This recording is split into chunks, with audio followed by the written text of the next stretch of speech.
जय माता की दोस्तों, करवा चौथ का त्योहार आने ही वाला है। आने वाली 20 अक्टूबर 2024 को करवा चौथ का व्रत किया जाएगा। सुहागन महिलाएं पति के लिए, पति की खुशहाली दीर्घायु के लिए इस व्रत को करती हैं। तो कई सारे प्रश्न हमारे मन में उठते हैं, उन्हीं सभी प्रश्नों के उत्तर एक ही वीडियो में लेकर आए हैं। सबसे पहले पूजा कब करनी है, कैसे करनी है, चौकी कब सजानी है, किस प्रकार सजानी है, करवे में क्या भरें, किस समय भरें, करवा कैसे बदलें, बायना कैसे निकालें, सुहाग कैसे लें और साथ ही चंद्रमा के अर्घ की थाली में क्या क्या रखें, कैसे चंद्रमा को अर्घ दें। संपूर्ण विधि एक ही वीडियो में हम आपके लिए लेकर आए हैं, आपके सभी प्रश्नों के उत्तर। फ्रेंड्स, सबसे पहले तो करवा चौथ की पूजा शाम के समय की जाती है। 4 बजे से लेकर शाम के 6 बजे के बीच में आप पूजा कर लीजिए। पूजा करने के लिए किसी भी साफ सुथरे से स्थान पर साफ सफाई करके लकड़ी की एक चौकी बिछा लीजिए। चौकी के ऊपर लाल या पीले रंग का वस्त्र बिछाएं और उसी के ऊपर करवा माता की फोटो विराजमान करें। उसमें यदि गणेश जी महाराज हैं तो अति उत्तम है, नहीं तो आप गणेश जी को साथ में जरूर विराजमान करें। उसके बाद 2 करवे लेने हैं आपको। एक करवा मिट्टी का लेना है, दूसरा करवा आप धातु का ले सकते हैं या खांड के करवे आते हैं जिसे मीठा करवा भी कहा जाता है। मीठा करवा है तो आप उसके अंदर पताशे और कुछ रुपए रख लीजिए और जो आपने अपने लिए करवा लिया है उसके अंदर जल भर लीजिए। जल के भरे हुए करवे के टोंटी पर आप एक सीख में थोड़ी सी रुई लगाकर उस होल को बंद कर लीजिए। जब हम अर्घ देंगे तब उस होल को खोलेंगे और करवे के ऊपर मीठा रख लीजिए, चीनी, बताशे, मिठाई। और दूसरे करवा जो हमने मीठा लिया ही है, यदि आपने दूसरा करवा धातु का लिया है तो करवे के अंदर आप मिठाई भर सकते हैं, पताशे भर सकते हैं, चीनी भर सकते हैं, पोहा, चिवड़ा, ड्राई फ्रूट, जो भी आपके घर की परंपरा है उसके अनुसार आप दूसरा करवा भर सकते हैं।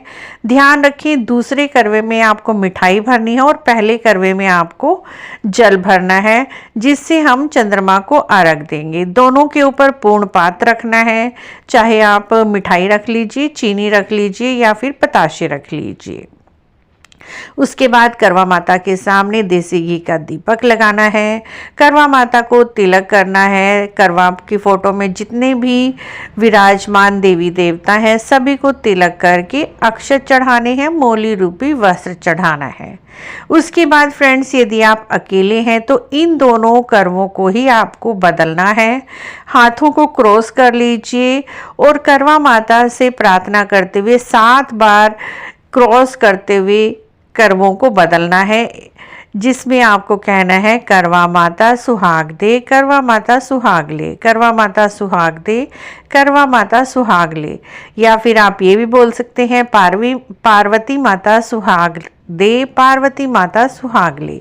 इस तरह से माँ पार्वती जी और करवा माता से आपको अखंड सौभाग्य की प्रार्थना करनी है और 7 बार करवा बदलना है, जिससे कि स्थान बदल जाएगा करवे का। पार्वती माता का करवा दूसरी तरफ आ जाएगा और आपका इधर आ जाएगा, जिससे आप रात को चंद्रमा को अर्घ देंगे। और जो आपने मिठाई से करवा भरा है उस मिठाई को आपको नहीं खाना है, आपके बच्चे खा सकते हैं या फिर जब आप सासू माँ को बायना देंगे उसी में रखकर उस करवे को भी दे देना है यदि खांड का है। और यदि आपने मिठाई भरी है तो भी उसी करवे को आपको बायने में, जब बायने में आप सासू माँ को साड़ी, श्रृंगार का सामान, करवा और दक्षिणा आप मिनस कर 3 बार जल लेकर घुमाकर वो दे सकते हैं।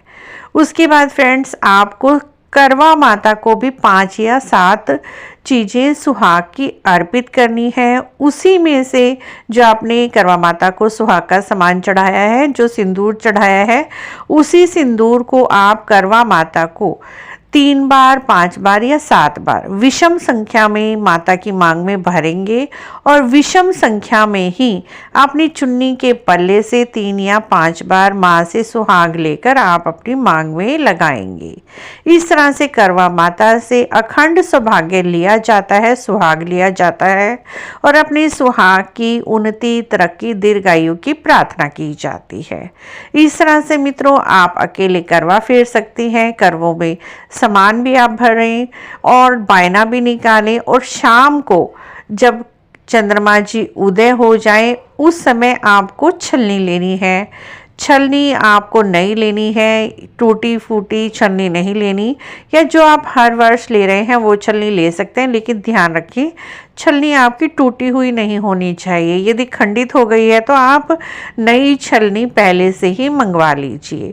छलनी के माध्यम से आपको चंद्रमा को देखना है और कथा सुननी है। जो आपने कथा आपको जब चौके लगाएंगे वहीं बैठकर सुन लीजिएगा और कथा के जो आपने 13 दाने हाथ में गेहूं के लिए हुए हैं वही दाने आपने हाथ में लेकर जल सींचते हुए चंद्रमा को अर्घ देना है और हाथ में 13 दाने गेहूं के लेकर चंद्रमा जी को अर्घ देना है। अर्घ देने के बाद चंद्रमा की आरती करनी है। छलनी में से अपने पति देव को देखना है, पति देव की आरती करनी है और उसके बाद चंद्रमा को आपने जो भी मीठा बनाया हुआ है उसका भोग लगा दीजिए।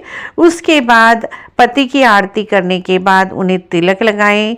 पति भी आपकी मांग में सिंदूर भरेंगे क्योंकि आपको सिंदूर भी थाली में अवश्य ही रखना है। सिंदूर भरने के बाद आप अपने पति के चरण स्पर्श करें और उनके हाथों से जल पीकर और कुछ मीठा खाकर आप व्रत का पारण करें।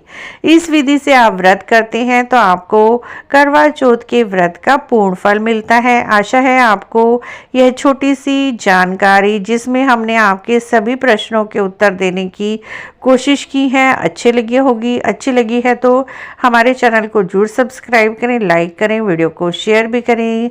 कमेंट बॉक्स में जय करवा माता अवश्य लिखें।